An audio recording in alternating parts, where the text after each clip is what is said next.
آپ کے مقدس چہروں کی زیارت ہو گئی اور طویل سفر کے بعد ایک عظیم عبادت ہو گئی۔ میں نے آپ کے سامنے اللہ کے قرآن سے ایک آیت کریمہ تلاوت کی ہے۔ اس 2 روزہ مجلس میں موضوع کو دیکھ کے، موضوع ہے سید الساجدین، موضوع ہے سرکار حضرت زین العابدین۔ تو میں نے اللہ کے قرآن سے ایک آیت تلاوت کی ہے۔ خدا فرماتا ہے وَمَا خَلَقْتُ الْجِنَّ وَالْإِنسَ إِلَّا لِيَعْبُدُونِ، میں نہ خلق کرتا جنوں کو، نہ ہی بناتا انسانوں کو اگر ان کا بنانے کا مقصد عبادت نہ ہو۔ خدا فرماتا ہے کہ میں نے جن و انس کو خلق کیا ہے تو صرف اور صرف عبادت کی۔ میں نے جنات کو بنایا، عبادت کی، انسانوں کو خلق کیا۔ یہ آیت ہے قرآن کی، اور یہ میں یقین کے ساتھ کہہ سکتا ہوں کہ یہ آیت ابھی آپ نے میری زبان سے نہیں سنی ہوگی، اس سے پہلے بھی آپ نے بیشتر یہ آیت سنی۔ خدا فرماتا ہے کہ میں نے جن اور انسان کو خلق ہی صرف اور صرف عبادت۔ مقصد تخلیق کے انسان ہے اللہ کی عبادت۔ اگر ہمیں خلق عبادت ہی کے لیے کیا ہے تو عبادت کے لیے وقت مخصوص کیا ہے۔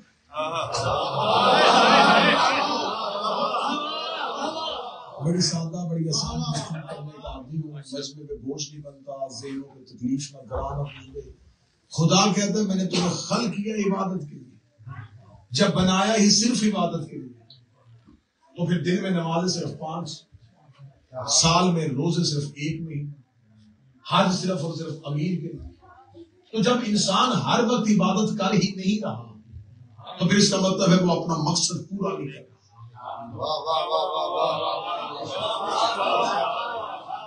میرے مالک جب تو نے ہمیں بنایا ہی عبادت کے لیے تھا، تخلیق ہی عبادت ہے، تو پھر ہم سے ہر وقت عبادت چاہو جیسا کہ تو ملائکہ سے کرواتا ہے۔ فرشتوں کو تو نے خلق کیا عبادت کے لیے، نہ ان کا گھر، نہ ان کو معاشی پریشانیاں، نہ بیوی بچوں کا ہوش، وہ لگے ہیں صرف عبادت کے لیے۔ انہوں نے اپنی تخلیق اور اپنی خلقت کے مقصد کو پورا کیا، وہ ہر وقت تیری عبادت کرتے ہیں۔ ہمیں بنایا عبادت کے لیے، بھیج اس دنیا میں دیا، اب ہمارے اوپر معاشی حقوق بھی رکھ دیے، ذمہ داریاں بھی رکھ دی، تو اب یہ ساری چیزوں میں ہم نے عبادت کرنی ہے مخصوص وقت کے لیے۔ تو میرے مالک اگر تو نے ہمیں مخصوص وقت میں عبادت کروانی ہے تو پھر ہمارا مقصد تخلیق پورا نہیں ہوگا۔ تو اب میں بات کو تمہید سے نکال کے پہلا جملہ آسانی کے لیے دوں، یا تو انسان تخلیق کا مقصد پورا نہیں کر رہا، یا جب اللہ عبادت کہہ رہا ہے وہ انسان سمجھ رہا ہے۔ دونوں میں سے ایک بات ہے، یا تو مقصد اپنی خلقت کا پورا نہیں کر رہا۔ مجھے سادات نے، جمائل بھائی نے کہا آپ آئے ہمارے ہم مجلس پڑھے، میں سفر کر کے آیا مجلس کے لیے، مقصد سفر ہے مجلس۔ میں آؤں، میں یہاں کے کہوں کہ میں تھوڑا ناروے دیکھنا چاہتا ہوں، مجلس پھر کبھی پڑھ لیں گے، تو یہ کہیں گے کہ حضور آپ کو بنایا بلایا ہے مقصد کے لیے، مقصد تو پورا کریں۔ تو جب اللہ نے بنایا عبادت کے لیے تھا تو یا تو پھر ہر وقت عبادت کرو، اگر ہر وقت عبادت نہیں کر رہے تو پھر مانو کہ اللہ جسے عبادت کہہ رہا ہے۔ میں قرآن کے 30 سپاروں سے 2 مدرسوں سے باہر نہیں نکلوں گا، قرآن کے 30 پاروں کے اندر رہوں گا، اور بھائی بسم اللہ سے لے کے سینے والناس کے اندر ہی سے علی ڈھونڈے گا۔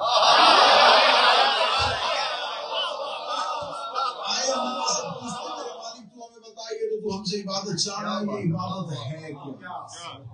عبادت تو کہتا کسے ہے؟ ہم عبادت سمجھیں گے تو پھر ہمیں سمجھ آئے گی کہ عبادت کسے کہتے ہیں، پھر سمجھیں گے کہ عابد کسے کہتے ہیں، پھر سمجھیں گے کہ عبد کسے کہتے ہیں، پھر پتہ چلے گا کہ زین العابدین کسے کہتے ہیں۔ ابھی تو ہم عبادت ہی کو سمجھ نہیں سکتے، جب عبادت نہیں سمجھی تو عابد کو کیسے سمجھیں، عابد نہیں سمجھیں گے تو اب کیسے سمجھیں، اب نہیں سمجھیں گے تو زین العابدین کیسے سمجھیں۔ میرے مالک تو کون سی عبادت ہم سے چاہ رہا ہے؟ عبادت ہے کیا تجھے جھکنا عبادت ہے؟ ہر وقت نمازیں پڑھیں، ہر وقت تیری تسبیح کریں، یہ عبادت ہے؟ میرے مالک ہم عبادت کریں تو کیسے کریں گے؟ سورہ آل عمران سے اللہ کی عبادت، بسم اللہ الرحمن الرحیم، قل ان کنتم تحبون اللہ فاتبعونی. یہ اللہ ارشاد کر رہا ہے رسول سے. جب اللہ کل کہتا ہے تو نبی سے کہتا ہے کہ آپ کہہ دیجیے، اور جب اللہ نے کافروں سے بات کرنی ہو اللہ سیدھا منہ نہیں لگاتا ہے، نبی سے کہتا آپ کہہ دیجیے. یہ قرآن کا مزاج ہے، یہ مزاج پروردگار. کافروں سے اللہ ڈائریکٹ بات نہیں کرے، کل آپ کہہ دیجیے. لیکن جب بات مومنوں کی ہوگی، یا ایھا الذین آمنوا، اے وہ لوگوں جو صاحب ایمان، مومنین سے کرتا ہے سیدھی گفتگو، کافروں سے کرتا ہے وسیلہ رسول سے گفتگو. کل کہہ دیجیے. کیا کہہ دیجیے؟ ان کنتم. اب یہاں پر آیت کا جو مزاج ہے، اس سے پہلے اللہ نے جب بھی کل کہا کافروں کے لیے کہا. یہ پہلا کل آیا ہے کہ بظاہر مسلمانوں سے خطاب ہے لیکن حقیقتاً منافقین سے خطاب ہے. میں صرف آیت کا ترجمہ پڑھوں گا اور آپ کو ترجمہ بتا دے گا کہ اللہ کا خطاب منافقین سے. کل کہہ دیجیے ان کنتم، ان لوگوں سے تحبون اللہ، اگر یہ اللہ سے محبت کا دعویٰ کرتے ہیں. اس بات کا، اس آیت کا یہ جملہ بتا رہا ہے کہ جن سے گفتگو ہو رہی ہے وہ اللہ سے محبت کا دعویٰ کرتے تھے. وہ کافر نہیں تھے، وہ دعویٰ کرتے تھے کہ ہم اللہ سے محبت کرتے ہیں، لیکن وہ صرف یا اللہ مدد کے قائل تھے.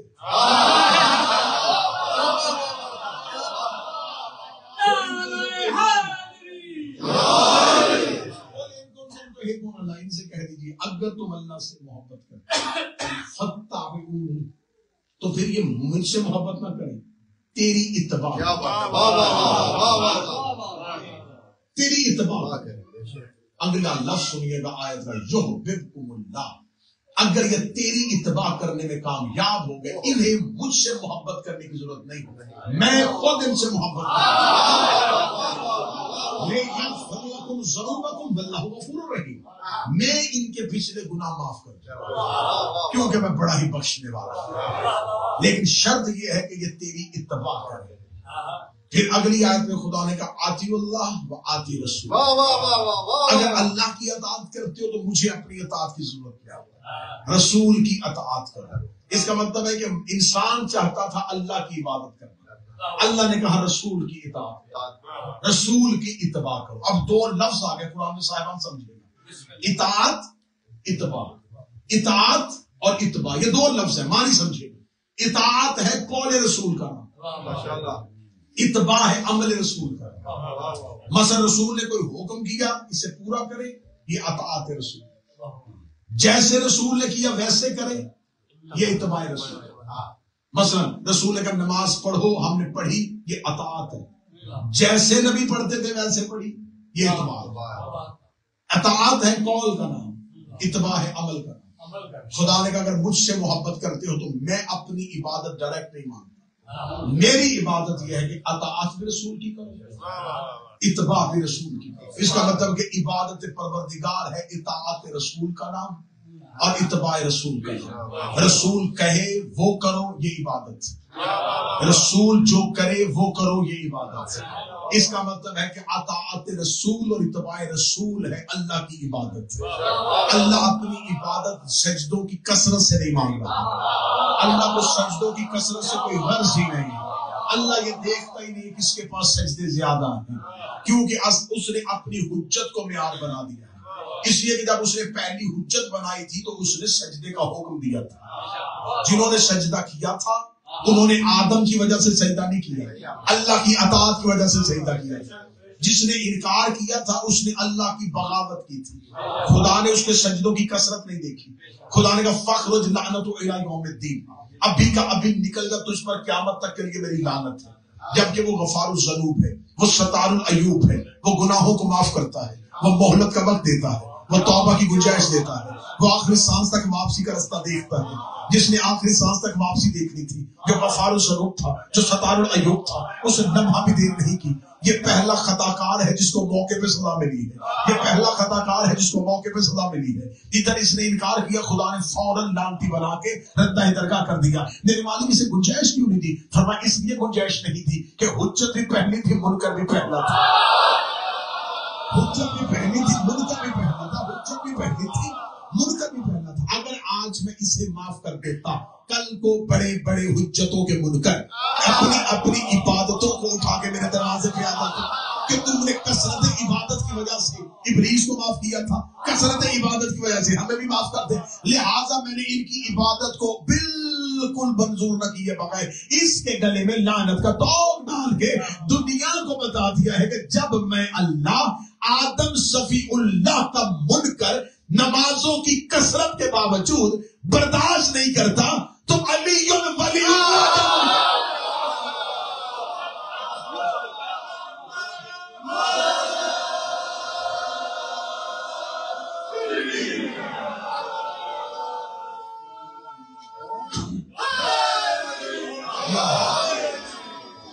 اس کے ہاں عبادت ہے حجت کی اطاعت کرنا. اطاعت ہے حجت کرنا. خدا نے کہا نہیں. اب عبادت پروردگار، اطاعت رسول، اتباع رسول. اطاعت رسول جیسا رسول کہے وہ کرو، یہ اطاعت. جس طرح رسول نے کیا تھا ویسے کرو، یہ اتباع. اب ہم نے دیکھنا کہ اطاعت رسول اور اتباع رسول کیا ہے. اس کا مطلب ہے کہ اللہ کی عبادت اللہ کی عبادت سجدوں کی کثرت میں نہیں، اطاعت رسول میں ہے اور اتباع رسول میں ہے. اس کا مطلب جس نے رسول کی بات مانی اس نے اللہ کی عبادت کی. جیسے رسول نے کیا تھا ویسے کیا، اس نے اللہ کی عبادت کی. اب اطاعت ہے قول کا نام، اتباع ہے عمل کا نام. سطر میں ہی نتیجہ دینے لگا ہوں. اطاعت قول کو کہتے ہیں، اتباع عمل کو کہتے ہیں. مذہب اسلام میں ایک پہلی عبادت ہے جس میں اطاعت اور اتباع اکٹھے نظر آئی ہے. خم غدیر پہ منہ سے کہہ رہا تھا، ہاتھ سے دکھا.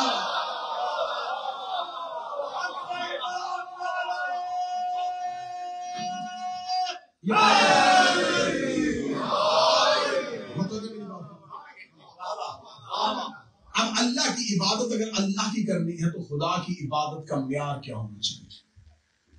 متوجہ میری بات کی.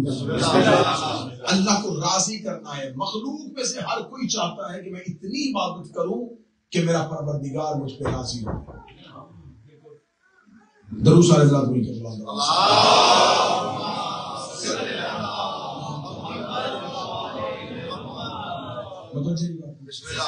مخلوق میں سے ہر ایک کی خواہش، میں چھوڑ دے چلیے، مخلوق میں سے ہر ایک کی خواہش ہے کہ میرا اللہ مجھ سے راضی ہو. میں بڑی آسان گفتگو کروں گا. اللہ کو اگر راضی کرنا ہے تو مجھے بتائیں کہ اللہ راضی ہے یا ناراض ہے. یہ پتہ کیسے چلے؟ اس کی رضا اور ناراض کیسے کرے؟ یہاں پر میں ایک لفظ کہہ دوں، دنیا کو بہت شوق ہے ڈائریکٹ اللہ سے مانگنے کا. توحید کے ساتھ تعلقات سیدھے اور اللہ کے ساتھ تعلقات. وہ اللہ سیدھا ہم تک نہیں ہے. اس نے اپنی معرفت انسان کے قلب میں سیدھی نہیں اتاری، وہ اپنی حجت کے ذریعے ہم تک آئے. جبکہ وہ اللہ کل شیء قدیر، وہ سب کچھ کر سکتا.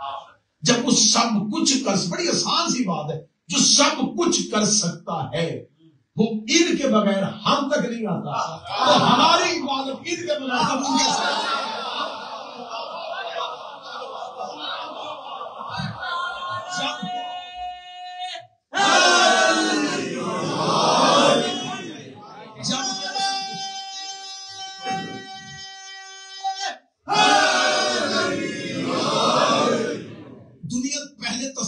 عبادت سمجھے کہ اللہ کی عبادت ہے کیا؟ اللہ کو راضی کرنا ہے نا. تو اللہ کو راضی کرنا، راض کرنا، میں بڑی معذرت کے ساتھ کہوں گا، راضی ہونا، ناراض ہونا یہ کیفیت ہے. جو ناراض ہوتا ہے وہ کبھی راضی نہیں ہوتا. جو اس وقت راضی ہو وہ اس وقت ناراض نہیں ہو رہا. اس کا مطلب وہ ایک کیفیت میں ہے دوسری پہ نہیں. یا تو چاہیے اللہ کو ہر وقت راضی رہے یا پھر ہر وقت ناراض رہے. اگر وہ کبھی راضی ہوتا ہے کبھی ناراض ہوتا ہے، اس کا مطلب جس وقت وہ راضی ہو رہا ہوتا ہے اس وقت ناراض نہیں ہو رہا ہوتا، جس وقت وہ ناراض ہو رہا ہوتا ہے اس وقت وہ راضی نہیں ہو رہا ہوتا. اگر وہ ایک کیفیت سے دوسری کیفیت میں آتا ہے تو وہ حرکت میں آ جائے گا، اور جو حرکت میں آ جائے وہ اللہ نہیں ہوتا. تصور عبادت سمجھنے سے پہلے توحید کو سمجھنا ضروری ہے. اور ہمیں فخر ہے کہ ہم نے توحید بت پرستوں سے نہیں سنا، ہم نے توحید کعبے کے مالک سے سیکھی. لوگ فضائل علی پڑھنے کی وجہ سے اگر ہمیں کہیں نا کہ ہم توحید کو نہیں مانتے، میں منبر کا تقدس کی قسم کھا کے کہتا ہوں لوگوں کے پاس علی جیسا ایک بھی ہوتا کب کے مشرک ہو جاتا.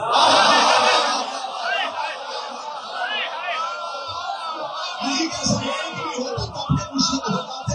ہمارے پاس 12 علی ہیں پھر بھی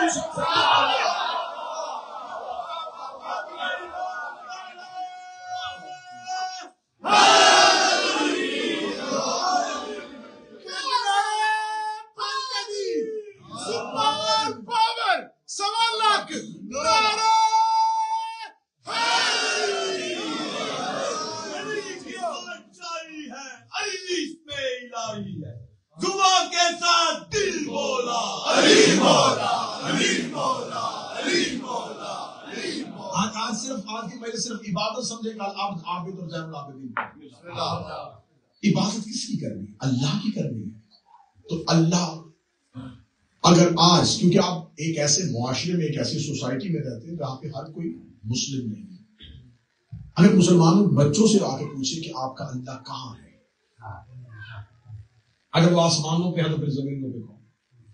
اگر وہ زمینوں پہ ہے تو آسمان، اگر وہ کبھی آسمان اور کبھی زمین پہ ہوتا پھر وہ حرکت میں ہے. اگر وہ ایک جگہ پر رکا ہے وہ جمود میں آ جائے، اگر وہ ہر جگہ کے اندر ہے تو وہ حلول میں آ جائے. 14 کے بغیر اللہ پہچان نہیں سکتا.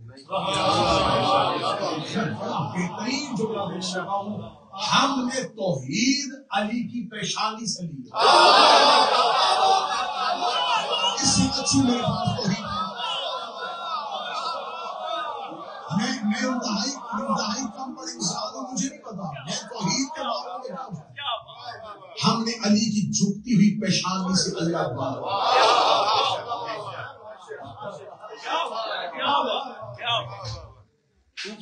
جسے علی سجدہ کر رہا. مجھے ایک جگہ پاکستان میں ایک مجلس پڑھتے ہوئے میں نے سوال پوچھا تھا کہ علی کی حد کہاں تک ہے، کہ کہاں تک علی کو ماننا چاہیے، حد کہاں ہے. میں نے کہا جہاں سے اللہ شروع ہو جائے اور یہ بھی نہ پتا چلے کہ کہاں سے شروع ہو جائے، یہ بھی نہ پتا چلے کہ کہاں سے شروع ہو جائے. کیونکہ جو شروع ہو جائے وہ اللہ نہیں ہوتا، جو ختم ہو جائے وہ اللہ نہیں ہوتا.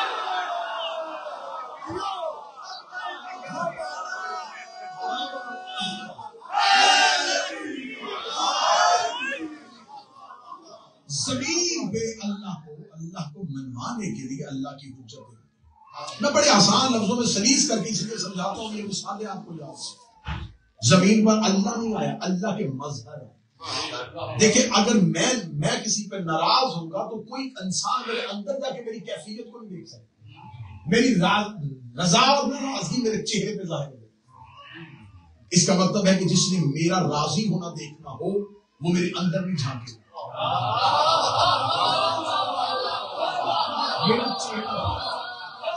چہرے سے پتہ چل رہا ہے کہ میں راضی ہوں.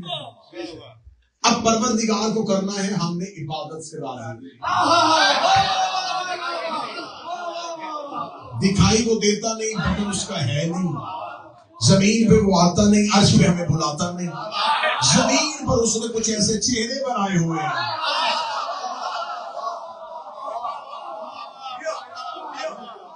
چلو آسان کر دیتا ہوں. یہ دیکھیں یہ اس ہال کے اندر یہ لائٹیں جل رہی ہیں. یہ جو لائٹ جل رہی ہے یہ جو روشنی ہم اس سے دے رہے ہیں، یہ لائٹ خود نہیں جل رہی. اس کے پیچھے ایک چھپی ہوئی چیز ہے جس نے اسے روشن کیا، وہ نظر نہیں آ رہی. نظر یہ لائے گا کیونکہ یہ اس کی مظہر ہے. وہ طاقت اس سے ظاہر ہوئی, لہذا طاقت کا اظہار جو ہے وہ ہمیں نظر آ رہا ہے. کسی نے خود کو چھپا کے اس سے اپنی تجلی کو ظاہر کیا. ایسے ابھی تھوڑی دیر کے بعد یہ لائٹ بند ہو جائے تو کسی کے ذہن میں گمان نہیں آئے گا کہ لائٹ تو نہیں ٹوٹ گئی. ہر کوئی کہے گا پاور تو نہیں چلی گئی, کیونکہ اسے پتا ہے کہ اگر مظہر خاموش ہو جائے تو مظہر خاموش نہیں, پیچھے سے پاور چلی گئی. اب مجھے نہیں پتا کہ کس چہرے پہ ولایت علی کی مسکراہٹ آئے گی. مظہر خاموش ہو جائے تو مظہر خاموش نہیں ہوا, پیچھے سے طاقت چلی گئی ہے. اب علی کو جہاں سے نکالنا, سوچ کے نکالنا, علی اللہ کا مظہر ہے, جہاں سے علی چلا جائے.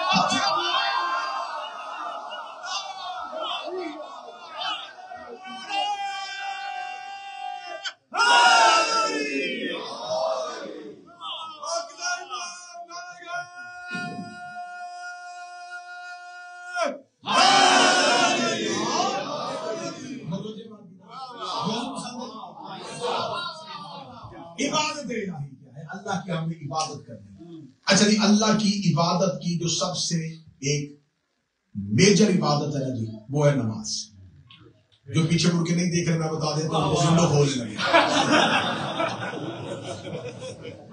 تھوڑے لوگوں میں یہ بھی پریشانی ہوتی ہے کہ کسی ایک انسان کی حرکت بھی باتوں مطلب ہے حوث زیادہ ہونے کی وجہ سے وہ تھوڑے سی ایگزاسٹ کا بندوبست کرنے لگے.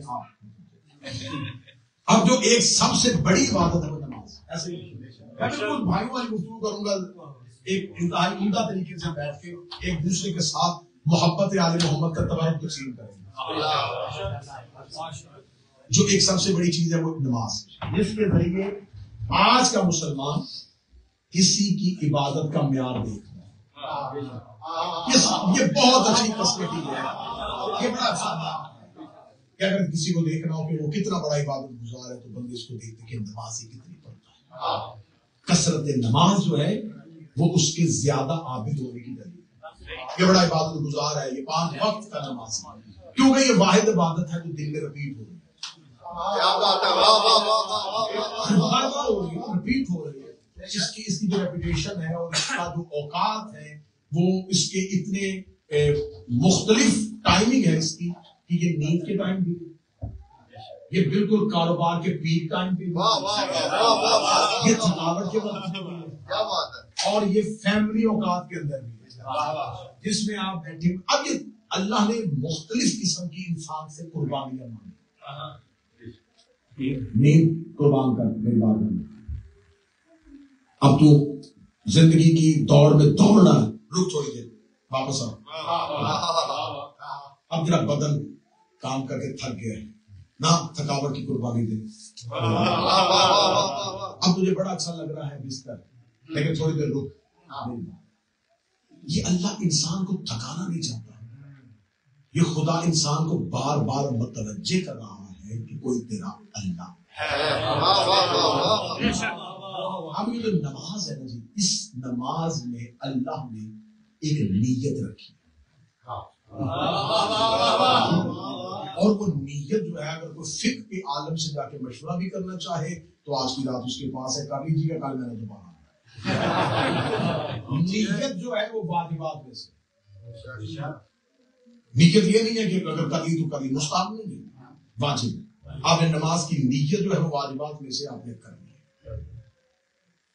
جب انسان نے نماز کے لیے وضو کیا تھا تو نیت ہی تو کیا, نیت ہی تو مسا کیا, نیت ہی تو مصلی, نیت ہی تو بچھایا. یہ سارے کام نیت کے ساتھ ہیں. جب آپ مصلی پہ کھڑے ہو گئے خدا نے کہا آپ زبان سے نیت سنو. میرے مالک تو میرے اندر کی نیت کو جانتا ہے تو مجھ سے دوہروا کیوں ہے. اللہ نے کہا کہ تو بتا سے تو اب کیا کرنے لگا. اب انسان نے جو نیت کی میں آپ کو سنا دیتا ہوں. سارے ماشاءاللہ نمازی چہرے بیٹھے ہوئے, 2 رکعت نماز فجر پڑھتا ہوں واجب. یہ وہ نماز کی نیت ہے جو بچپن میں ماں یاد کراتی ہے, باپ یاد کراتا ہے, بڑی بہن میرا بھائی یاد کراتا ہے, استاد یاد کراتا ہے. ہم نے بچپن میں جو چیزیں ہمارے لاشعور سے شعور میں منتقل ہوتی ہیں ہم اس پہ جستجو نہیں کرتے. ٹھیک ہے، ہمیں جو بچپن سے یاد کروا دی جاتی ہیں وہ ذہن میں بیٹھ جاتی ہیں، پھر پوری زندگی وہ خود بخود آگے۔ اب میں اس کو کھولنے لگا ہوں، اس لیے دو یہ تعداد ہے، رکعت یہ رکن ہے، نماز یہ عبادت کا ہے، فجر یہ نماز کا نام ہے۔ یہاں تک تو لفظ سمجھ میں آگے تین لفظ عربی کے، قربتن الی اللہ، یہ سمجھ میں آئے۔ یہ نماز جو میں پڑھ رہا ہوں یہ کس لیے پڑھ رہا ہوں؟ یہ آخری تین حرفوں میں پوری نماز کا جو مرکز ہے، جو مقصد ہے، وہ چھپا ہوا ہے کہ میں کس لیے پڑھ رہا ہوں۔ دو رکعت نماز فجر پڑھ رہا ہوں رضا اللہ نہیں، مرضات الی اللہ نہیں، خوشنودی اللہ نہیں، قربتن قریب، الی طرف، ٹوورڈ اللہ، میں اللہ کی طرف قریب ہونا چاہتا ہوں، اللہ کے قریب نہیں، الہ ہے، الہ کہتے ہیں رستے کو۔ میں یہاں سے نکلوں کو پوچھوں یہ مجلس کے لیے باہر کا حال جہاں مجلس ہو رہی ہے کون سا رستہ جاتا ہے، تو مجھے بتا دیں کہ سامنے جو رستہ نہیں جاتا، رستہ حرکت نہیں کرتا، مسافر کو منزل تک سے پہنچاتا ہے، تھوڑی سی منطق کی بحث ہے، لیکن اللہ کی طرف قریب ہونا چاہیے۔ اب انسان چاہتا ہے کہ وہ اللہ کی طرف قریب ہو، پڑھے لکھے لوگ بیٹھے ہیں، مہذب شدہ اور تعلیمی ماحول میں زندگی گزارنے والے لوگ بیٹھے ہیں، جس کی طرف قریب ہوا جائے اسے ایک جگہ پہ محدود ماننا پڑتا ہے۔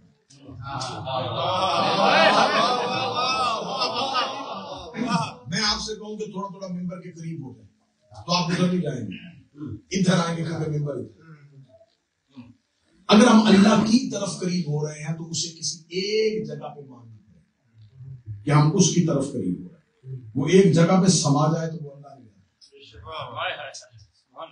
اب مجھے پوچھنا ہے توحید پرستوں سے کہ مجھے بتائیں اللہ رہتا کس طرف تاکہ ہم اس طرف قریب ہوں۔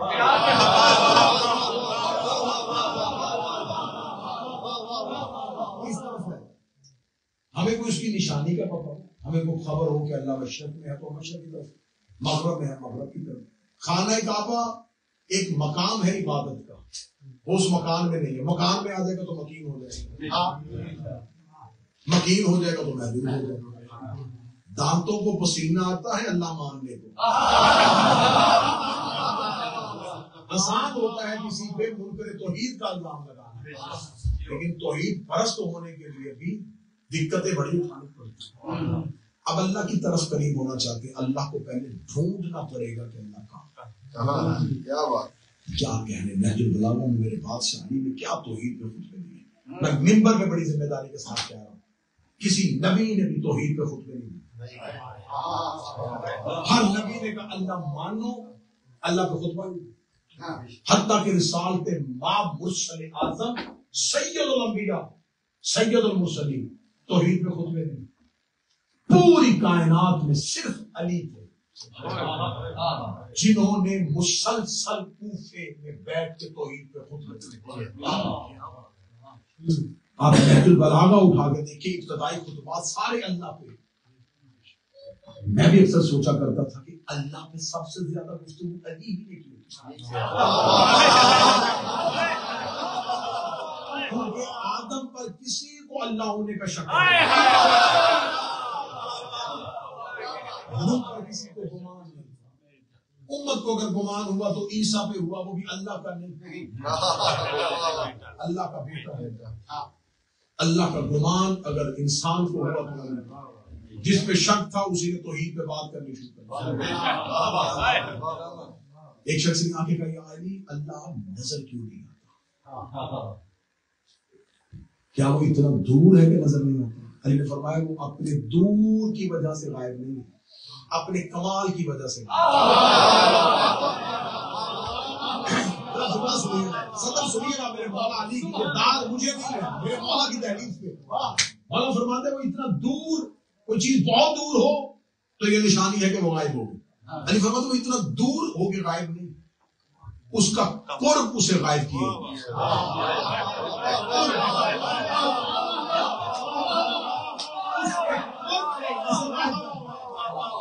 اس کے قرب نے اسے غائب کر دیا. میں اس کی مثال بچوں کے لیے ہمیشہ یہ دیا کرتا ہوں کہ یہ دیکھیں یہ قریب ہے, نظر آ رہا ہے, یہ نظر آ رہا ہے, یہ نظر آ رہا ہے.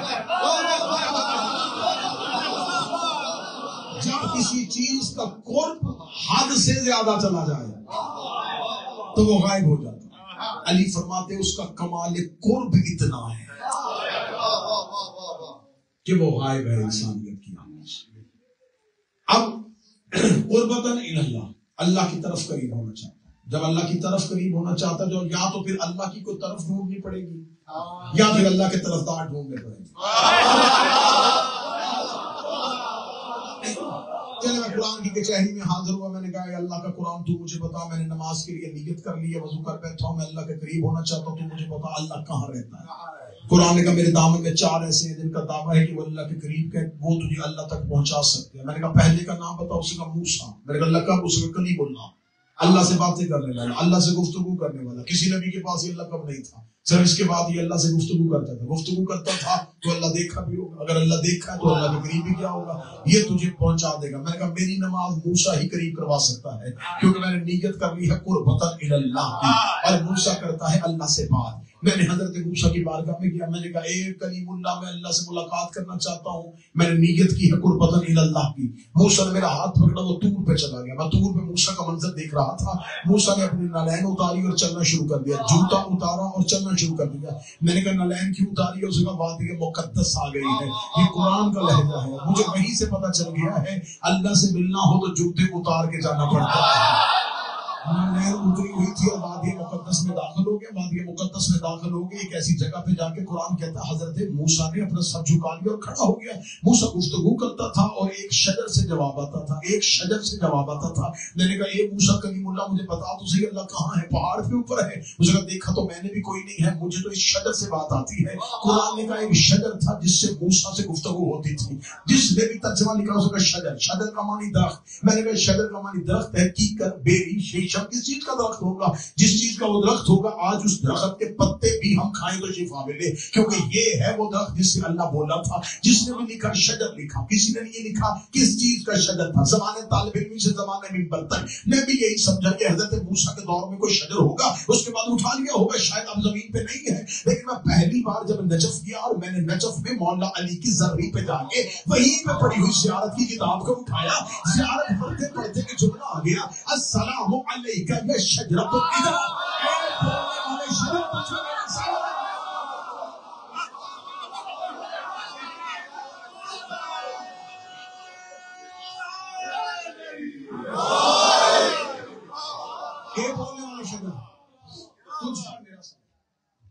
میں نے موسیٰ سے کہا موسیٰ تو کلیم اللہ ہے, تو اللہ کے قریب کیا ہی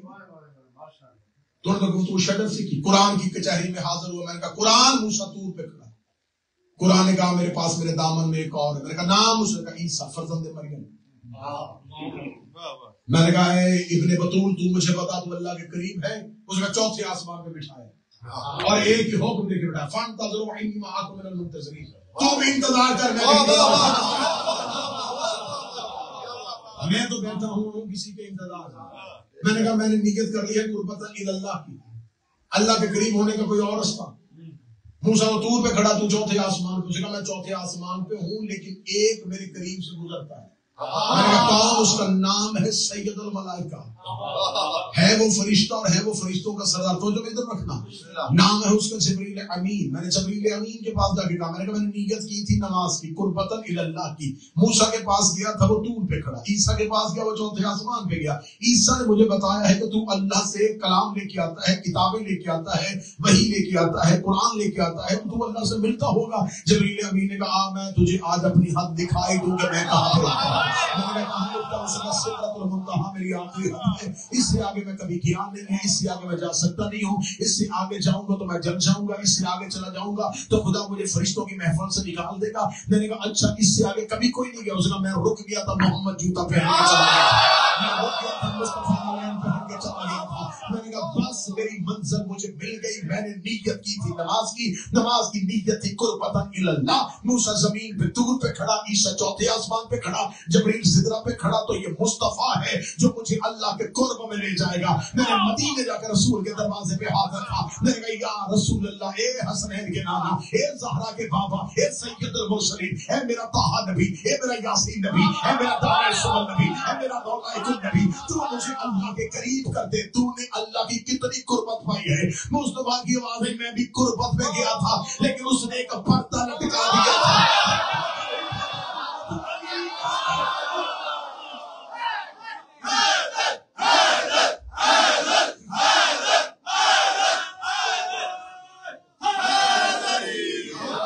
رسول نے اللہ سے بغیر وسیلے کے جب گفتگو کی تو وہ لہجہ علی میں کی.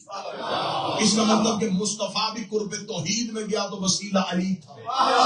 اس کا مطلب ہے علی ہے قربتاً اللہ کا نام.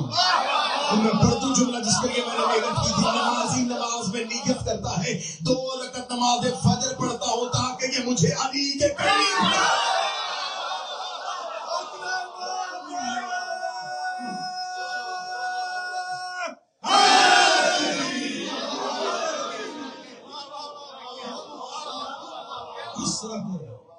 عبادت کا معیار ہے معرفت اہل بیت. یہ معرفت دل میں ہو تو اب نماز پڑھو. کیا بات ہے. اب نماز اگر دل میں علی رکھ کے پڑھو گے تو اب نماز کا حق بنتا ہے کہ وہ کہے الصلاۃ میراج المومن.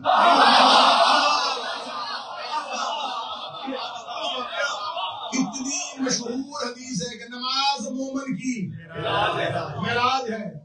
تو معراج لی تم نے کہا تھی رسول کی معراج تو علی کے بغیر ہوئی نہیں.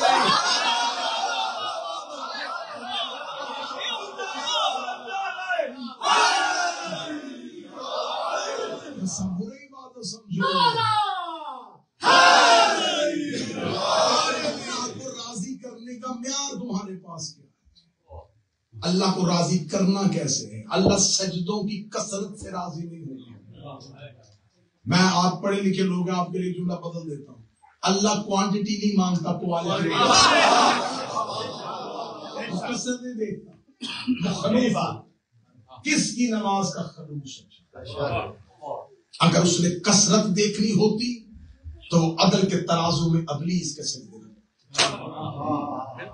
جب اس نے خلوص پرکھا تو اس نے حر کی ایک تو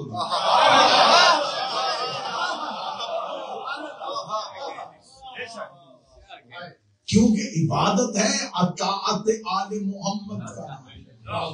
ہم نے تو اللہ دیکھا ہی نہیں, ہم تو اللہ تک پہنچے ہی نہیں. اللہ ہم تک پہنچایا ہے آل محمد. ہمیں نہیں پتا کہ اللہ کہاں ہے, ہمیں انہوں نے بتایا ہے. ہم نے کہا انہوں نے کہا اسے جھکنا ہے, ہم نے کہا. آج ساری دنیا کے مسلمان کلمہ پڑھتے اشہد ان لا الہ, میں گواہی دیتا ہوں اللہ ہے. گواہی تو وہ ہوتی ہے جو آنکھوں دیکھی.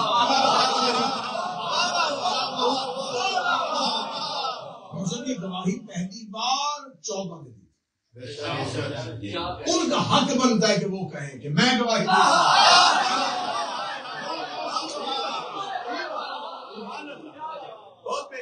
یہ گواہی انہوں نے دی تھی. اشہد انہوں نے کہا تھا کہ ہم گواہی دیتے ہیں, میں گواہی دیتا ہوں. مصطفیٰ نے کہا میں گواہی دیتا ہوں. علی نے کہا میں گواہی دیتا ہوں, کیونکہ یہ اللہ کے گواہ ہیں. گر ولایت آل مصطفیٰ پہ تم نہیں قائم, گر ولایت آل مصطفیٰ پہ تم نہیں قائم, پھر کس لیے یہ سجود و قیام کرتے ہو؟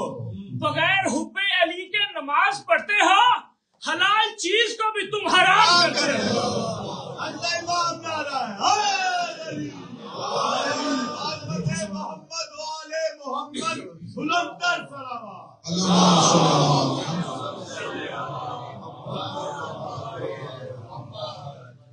بات سمجھ میں آ رہی ہے؟ تو ہم تک تو انہوں نے کہا میں گواہی, کیونکہ یہ اللہ کے گواہ ہے. اللہ دعویٰ ہے, یہ دلیل ہے. وہ عرش پہ تھا, وہ زمین پہ آیا نہیں تھا. انہوں نے زمین پہ آ کے گواہی دی کہ ہم گواہی دیں. پھر یہ تھے اتنے سچے, لوگوں کے پاس سوائے ماننے کے چارہ ہی.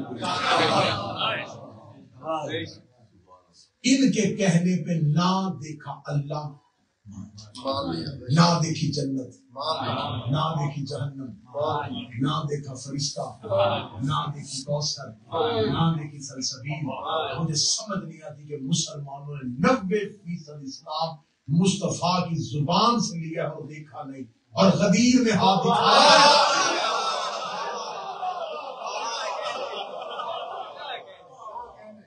نہ دیکھا اللہ مان لیا، دکھایا وہ ہاتھ، نہ دیکھا فرشتہ مان لیا، دکھائی ہوئی ولایت۔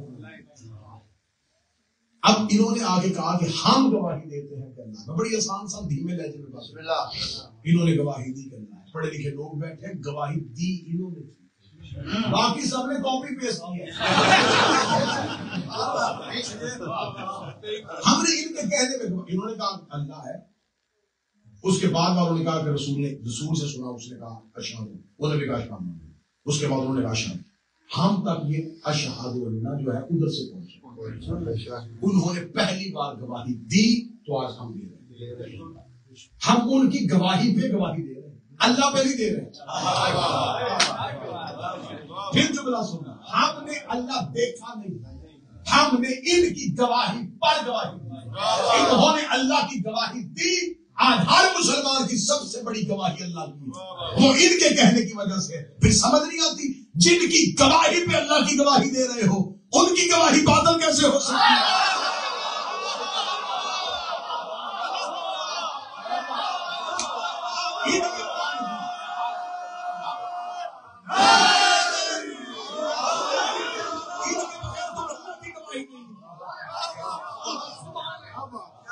ان کے بغیر تو توحید کی گواہی نہیں۔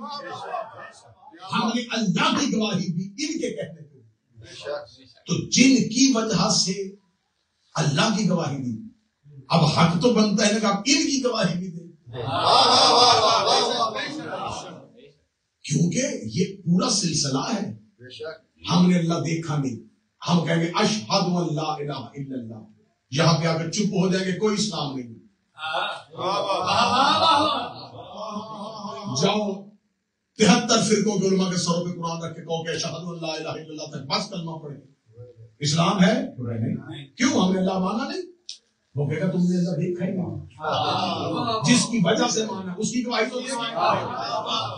ہم فوراً کہا اشہد ان لا الہ الا اللہ، اشہد ان، میں گواہی دیتا ہوں اللہ ایک ہے، اس لیے گواہی دیتا ہوں کہ ہم نے مانا ہے، ہم گواہی دیتے ہیں کہ محمد اس کا رسول ہے۔ تو مصطفیٰ تو دیکھا نہیں۔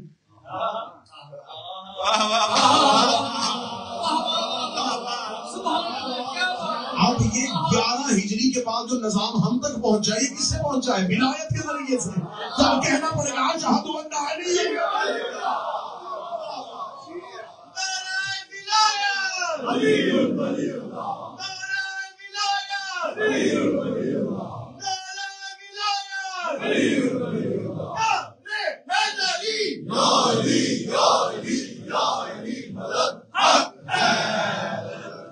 لہٰذا یہ صرف ذاتیات کی بحثیں، علی واجب ہے، علی مستحب ہے، علی واجب ہے، یہ ساری فقہ کی ٹرم ہے، یہ شریعت کی ہے۔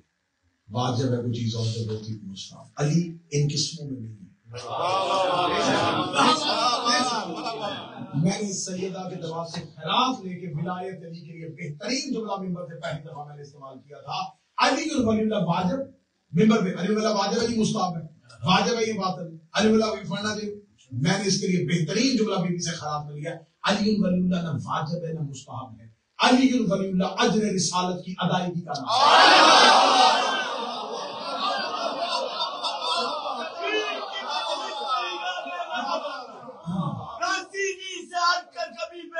چلنا ورنہ غازی کی جلالت ہے زبر برق سے افضل، سمجھ جاؤ پھر کبھی کبھی افسوس نہ ملنا۔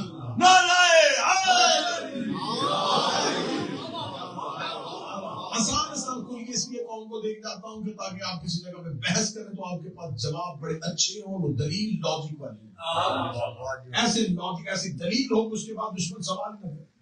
آپ کہیں محفل میں بیٹھے، آپ سے کسی نے سوال کر لیا کری واجب ہے یہ مستحب، آپ اسے نہیں رکتے نہیں، آپ بتائیں کہ مستحب کی تعریف کی، آسان جواب دے دیتا، آسان جواب۔ علمی جواب کے لیے کتابوں کا نام دوں گا، وہ کہے گا اس کتاب کو مانتا نہیں. راوی بتاؤں گا، وہ کہے گا ضعیف تھا.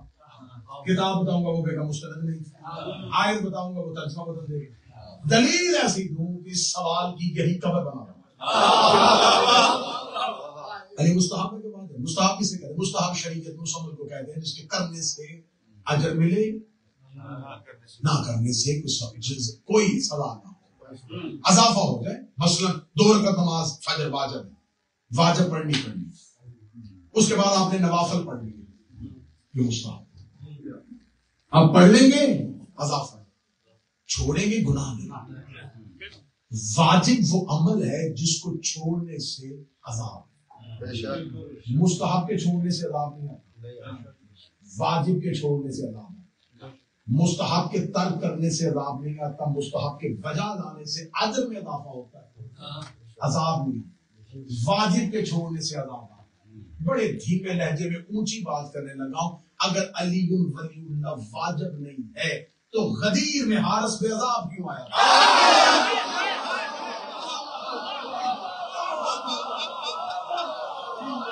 اس نے ماننا کا انکار نہیں کیا تھا، اس نے محمد رسول اللہ کا انکار نہیں کیا تھا، اس نے علی ولی اللہ کا انکار کیا تھا.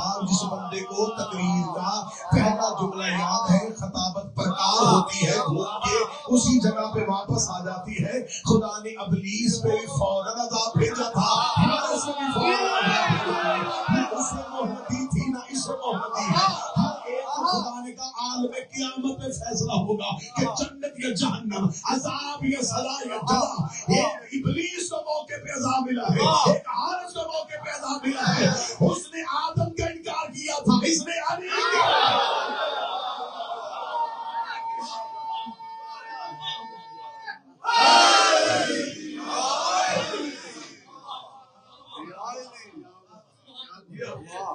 ہدایت امیر المومنین اجر رسالت کی ادا کی. اگر تو نظام غدیر سے پہلے رک جاتا، ہم ہدایت نہیں کے قائل نہ. ہمیں کیا مجبوری ہے کہ ہم دنیا کی دشمنی کریں علی ولی اللہ کے لیے؟ لیکن مجبوری ہماری صرف اور صرف یہ ہے کہ اگر رسول کہہ دیتے اپنے آخری حج میں پہنچا دیا دین، لا الہ الا اللہ محمد رسول اللہ پہ ختم، اہتمام کیا، حاجیوں کا قافلہ روکا. رسول یہ تقریر اس سے پہلے حج کے خطبے میں کر سکتے تھے. اگر خطبہ حج میں علی کی ولایت کی بات کر دیتے، آج مولوی کہتے جیسے ہمسایوں کے حقوق کی بات کی تھی. کیونکہ رسول نے اپنے آخری خطبے میں اسلام کا دائمی منشور پڑھا تھا، قیامت تک کے لیے اسلام کا منشور پڑھا تھا کہ جانور کو رکھنا تو ایسے رکھنا، حیوانوں کے حقوق یہ، ہمسایوں کے حقوق یہ، والدین کے حقوق یہ. انہی میں اگر علی کی بات کرتے تھے، آج کہتے تھے جیسے باقی باتیں تھیں ویسے ہی علی کی بات. رسول نے علی کے لیے مجمع بھی علیحدہ لگایا، منبر بھی علیحدہ، تقریر بھی علیحدہ کی. ان عبادتوں میں علی کی بات نہیں کی کیونکہ وہ تھا عبادت کا وقت، صرف عبادت کی بات. یہ تھا علی کے لیے وقت، صرف علی کی بات. رسول کی سنت سے پتہ نہیں چل گیا کہ جب مجمع علی کے نام پہ بلاؤ تو پھر صرف علی سنت ہے.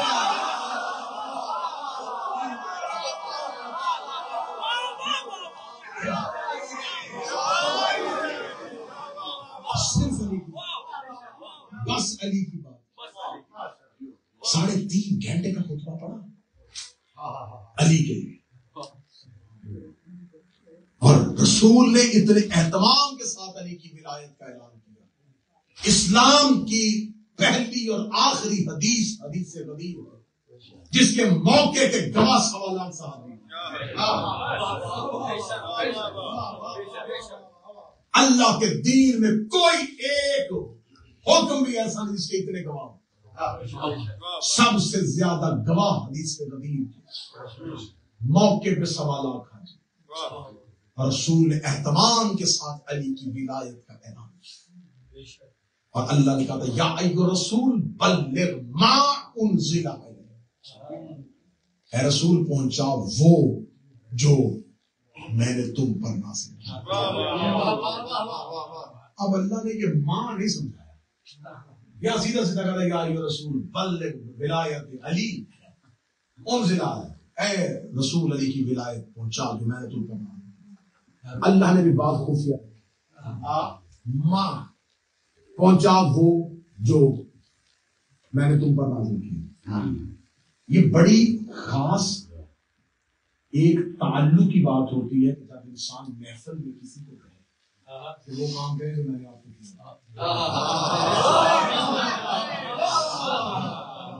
یہ جو لفظ وہ جو ہے نا، اب یہیں پہ بیٹھے بیٹھے میں شمائل سے کہوں گا سب ویسے وہ جو میں نے آپ سے کہا تھا نا وہ کر دیں تم سارے گئے. اس کا مطلب ہے کہ انہوں نے ان کے ساتھ اس جیسے مزاج کی میں ایک اور آیت پڑھتا ہوں، آپ کو پروردگار کا مزاج سمجھ میں آ جائے. بس آخری بات کریں. بسم اللہ. خدا کہتا فَأَوْحَىٰ إِلَىٰ عَبْدِهِ مَا أَوْحَىٰ. یہ بھی قرآن کیا ہے. ہم نے وحی کی اپنے عبد پر جو بھی تھی.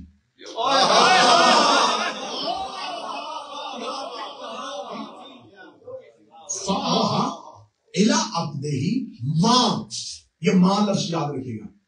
فَأَوْحَىٰ إِلَىٰ عَبْدِهِ مَا أَوْحَىٰ یا ایھا رسول بلغ ما انزل الیک. وحی کی ہم نے اپنے عبد پر جو بھی کیا. میرے اللہ اگر تم نے وحی بتانی نہیں تھی تو آیت قرآن میں جی آیت رسول نے باقاعدہ صحابہ سے لکھو. اللہ نے ابھی آیت بھیجی. یا رسول اللہ کیا لکھے؟ لکھو. خدا کہہ رہا ہے کہ ہم نے وحی کی اپنے عبد پر جو بھی کی. یہ رسول نے آیت لکھوا دی مدینے میں. صحابہ کے یا رسول اللہ یہ جو آیت آئی ہے ابھی وحی کی جو بھی کی یہ کیا تھی؟ رسول نے کہا یہ اللہ اور میرا مشترکہ راز.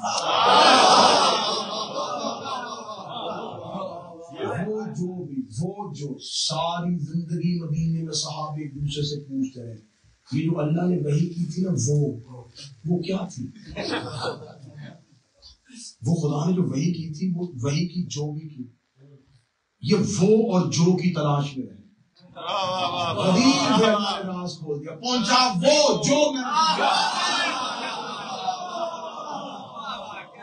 اس کا مطلب ہے کہ ولایت امیر المومنین کا اعلان ایک حادثے کا نام نہیں، ایک مشترکہ منصوبے کا نام. اس ٹائم رسول کو حکم دے دیا کہ یہ پہنچانا ہے لیکن اہتمام کے ساتھ پہنچانا. اس ولایت علی کے لیے بیٹی بازار میں انشاءاللہ کل کی گفتگو میں عبد عابد اور غیر العابدین کی گفتگو ہوگی. بس 4 سطریں مصیبت کی اس سوچ کے ساتھ کرو کہ شام والی بیوی صرف کرسے کی بات سے آتی. ایام ازا چل رہے ہیں. 8 ربیع الاول کو 100 کے دن ختم ہوتے ہیں، 100 ختم نہیں ہوتے. غم ساری زندگی باقی، آخری سانس تک باقی، آخری لمحے تک باقی.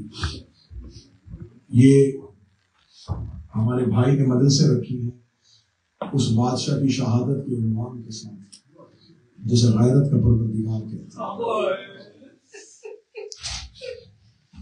میں نے ان دنوں میں یورپ میں جتنی بھی مجلس سید الصالحین کے حوالے سے پڑھی، میں ہر مجلس میں یہ جملہ کہتا رہا ہوں کہ جب بھی میں اس چوتھے امام کی شہادت پڑھوں تو میں سوچتا ہوں کہ میں سجاد کا کون سا قتل پڑھا.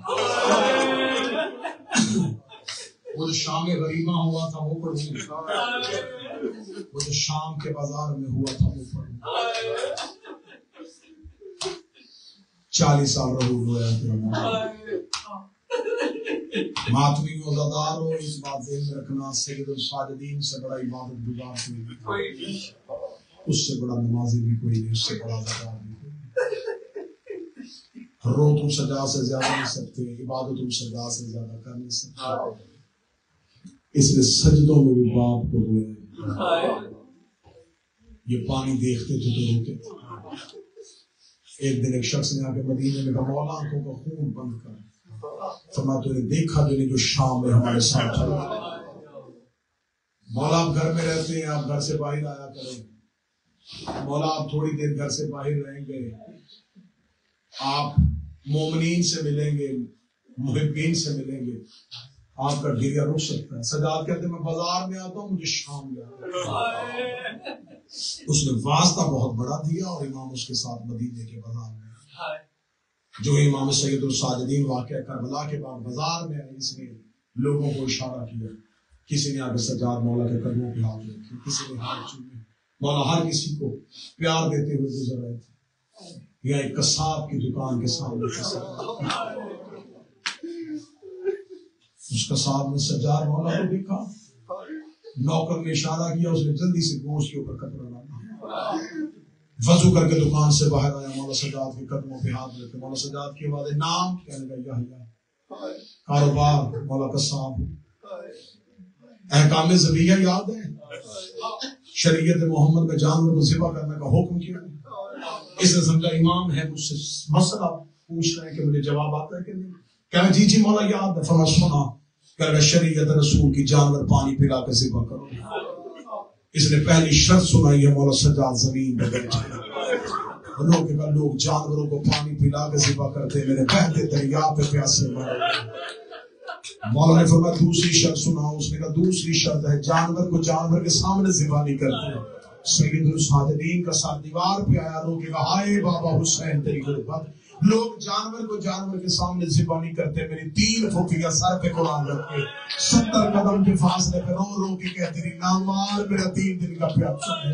مولا سجاد کی آنکھوں کا خون تیز ہوا. مولا سجاد نے کہا جلدی کر مجھے تیسری شرط سنا. اس نے کہا مولا تیسری شرط یہ ہے کہ جانور کو جس چھری سے ذبح کرو وہ چھری تیز ہونی چاہیے. تیز چھری کا نام مانا تھا. سجاد مولا کی داڑھی آنسوں پہ بھر گئی. لوگ کہنے لگے تب تو جانور کو ذبح کرتا ہے, کہاں سے ذبح کرتا ہے؟ یہ جملہ سننا ضرور مات بھی, جانور کو ذبح کہاں سے کرتا ہے؟ اس کا مولا شاہرگ سے کرتا ہوں. مولا فرمایا شاہرگ سے کیوں کرتا ہے؟ فرمایا حکم محمد ہے کہ جانور کی پہلے شاہرگ کاٹو تاکہ اس کی جان نکلنے میں آسانی ہو سکے. مولا سجاد زمین پہ گر گئے. روکے گا قسم ہے مجھے میرے بابے کے لہو کی, میرے بابے کو پس گردن ذبح کیا گیا. میرے بابے کی گردن کے پشت پہ خود خنجر کے ساتھ ضربے ماری. مولا واپس گھر چلے گئے. رو کے کہا نہ لاؤ بازار میں سجاد کی آنکھوں کا خون بہا. بس جب پلٹ کے واپس گئے نا مولا سید الساجدین مدینے, بس آخری جملہ پڑھو کر کر معصومہ کے دو. مولا سید الساجدین پلٹ کے گئے جب مدینے پہنچے نا میرے مولا سجاد کربلا شام سے قید نبھا کے واپس.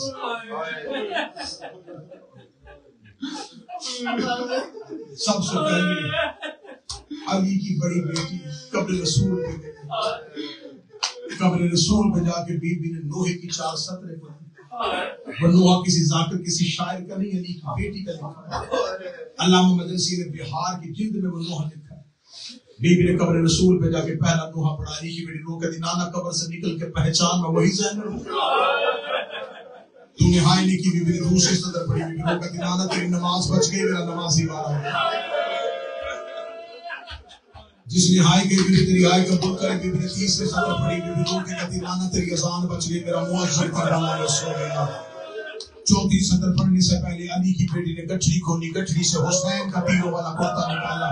کرتا نکال کے قبر محمد پہ کھڑی ہو گئی. رو کے کہتی نانا قبر سے نکل کے پہچان یہ اسی حسین کا کرتا ہے جو تیری زلف سے تھاما کرتا تھا. نانا اپنے حسین کا کرتا پہچان. نانا جس کا لباس جنت سے آیا تھا, جسے عید والے دن کانتوں پہ بٹھایا تھا. نانا اپنے بیٹے میں تلواروں تیروں کے زخموں کے نشان دیکھ قبر مصطفیٰ ہل گئی. آواز زینب کرتا چھپا, زینب کرتا چھپا, زینب کرتا چھپا. رو کے کہتی نانا تجھ سے بیٹے کا کرتا برداشت نہیں ہوا. رات آدھی ہونے دے, میں اکیلی تیری قبر پہ آؤں گی. میں تیری قبر کا چراغ بجھا کے میں تجھے اپنا لباس دکھاؤں. تو پھر مجھے بتانا امت نے اتنا تیرے بیٹوں کو نہیں مانا جتنا تیری شریف بیٹیوں کو مانا. حوصلہ حوصلہ حوصلہ. نانا تیری زینب اٹھے, نانا تیری زینب اٹھے. حوصلہ حوصلہ حوصلہ. ایک سطر مصیبت کی ہوگی, بس ایک سطر مصیبت کی ہوگی. والا سید الساجدین واپس مدینے پہنچے. خبر پہنچ گئی مدینے کے سید واپس آ گئے. حسین کی بیٹی سغرا کو پتا چلا میرے وارث واپس آ گئے. بی بی نے